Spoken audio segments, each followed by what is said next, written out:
Hello সবাই কেমন আছো? এই লুকটা তোমরা অনেকেই পছন্দ করেছো বা মেসেজে ভরিয়ে দিয়েছো যে, "দিদি তুমি খুব সুন্দর সেজেছিলে।" কিন্তু জানো তো আমি কোনো মানে মেকআপ আর্টিস্টের সাহায্যে সাজিনি। দেখো ছোটখাটো বিয়েবাড়িতে তো নিজের সাজাটাই ভালো। সবসময় মেকআপ আর্টিস্ট হায়ার করা সম্ভবও হয় না। আমাদের একটা বাজেটের ব্যাপার থাকে। তাই তোমরা বলেছিলে এই লুকটা কিভাবে করেছিলাম। তা যখন আমি সেজেছি তখন তো ভিডিওটা করা হয়নি। তা আমি ওই একদম সিম্পল যে খোঁপা করে সেই খোঁপা করেছিলাম। আর তোমার কি বলে মাথায় ফুল লাগিয়েছিলাম আর গয়নাগুলোর মধ্যে সবগুলো সোনার ছিল না, কিছু, কিছু সোনার ছিল। এই শাড়িটার কথা অনেকে জিজ্ঞেস করেছো। এটা বেনারসি শাড়ি। আমি খুব ছোট থেকে শাড়ি পরতে ভালোবাসি, জানো তো? মানে জোর করে আমাকে শাড়ি পরানো হয়নি। মানে আমি শাড়িটা ছোট থেকেই পরতেও পারি আর ক্যারিও করতে পারি। এইটা যেরকম ধরো পরেছিলাম একটা বেনারসি শাড়ি। কিন্তু এটা আমি এক পিন আপ পরেছিলাম। যেহেতু আ দুটো জায়গায় বিয়েবাড়ি অ্যাটেন্ড করার ছিল। একটা নৈহাটিতেই আর একটা ব্যারাকপুরে। তোমরা জানো আমার ভিডিও যারা দেখো তারা জানো যে আমি খুব একটা হেভি মেকআপ পছন্দ করি না। নিউড মেকআপই পছন্দ করি। আর বিভিন্ন মেকআপ টিউটোরিয়াল YouTube এর সাহায্যে আমি সেলফ মেকআপটা শিখেছি। তোমরা যদি দেখতে চাও আমি তোমাদের জন্য নিশ্চয়ই এরকম কোনো মেকআপ টিউটোরিয়াল তোমাদের সাথে শেয়ার করব।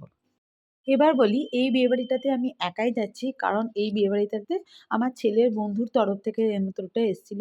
তাই আমি এই বিয়েবাড়িতে একাই গেছিলাম। আর এরপরে যে বিয়েবাড়িটা অ্যাটেন্ড করেছিলাম সেটাতে আমরা ফুল ফ্যামিলি মানে বাড়ির আমার সবাই গেছিলাম অ্যাটেন্ড করতে।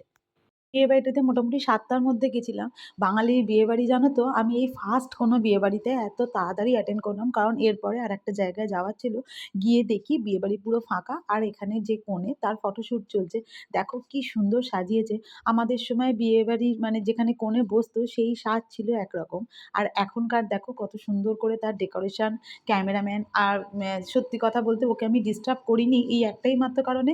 কারণ ও মেইন কনসেনট্রেট করছিল ক্যামেরায়। এবার ওর একটা বিশেষ দিন, কোনো ছবি যদি ভুল হয়ে যায়, সেইজন্য ওর মায়ের হাতেই আমি গিফটটা দিয়ে এসেছিলাম। আর এখানে মকটেলের কাউন্টার হয়েছে। সবে একটা, একটা করে কাউন্টার ওপেন হচ্ছে।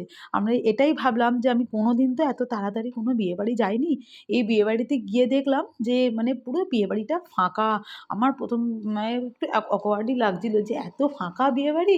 তারপরে দেখলাম কি যে মানে পরে যখন ছেলেকে আনতে গেলাম তখন দেখলাম এত পরিমাণ লোক মানে বাঙালির বিয়েবাড়ি ১২টা মানে ৯টা ৯:৩০ থেকে বিয়েবাড়ি শুরু হয়। বিশেষ করে মানে আমাদের এখানে ৯টা ৯:৩০ থেকে বিয়েবাড়ি শুরু হয়, ওদিকে ১২:৩০ ১টা পর্যন্ত চলে। এই হচ্ছে আমার ছেলের সেই বন্ধুদের গ্যাং যাদের সাথে ও মজা করছিল। চলো এরপর দেখাবো হচ্ছে সবাই মিলে কোন বরযাত্রীতে গেছিলাম। টাটা।